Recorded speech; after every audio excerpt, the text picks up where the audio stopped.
A paramedic, Stephen Hallford, is an honorable man who's made mistakes, but he is no rapist. That's what his attorney told jurors this morning in Hallford's trial.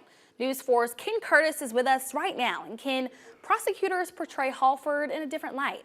Well, they sure do. Houston County Assistant District Attorney Michaela Pope says he is a predator who took advantage of a disabled woman confined to her wheelchair. During opening arguments, Pope claims Stephen Hallford, then a Dothan paramedic, went to the victim's home. First, while he was on duty after she fell from her wheelchair, which routinely happened. But off duty, the alleged victim claims Hallford returned and molested her. The woman is in her 50s, cannot walk, and cannot stand from that wheelchair for extended periods. But during cross-examination, Bart Booth, the defense attorney, attempted to discredit that woman's testimony. She had previously been charged with domestic violence and theft and was in alcohol rehabilitation years ago.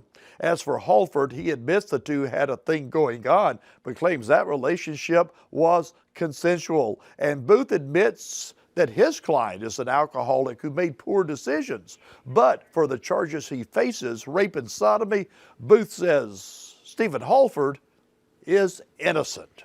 Ken, this sounds like a very interesting case. Now, in court, you saw Hallford's interrogation by police.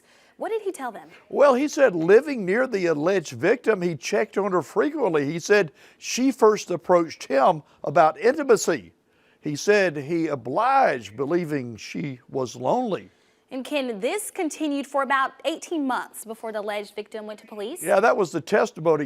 Those months did go by, but lead police investigator Terry Nelson on the stand said that's not unusual in these type of cases. He told jurors that he talked to the woman for a couple of hours just after she reported the alleged crimes, and he believes every word that she said. Yeah, thank you, Ken. We are looking forward to more updates on this story.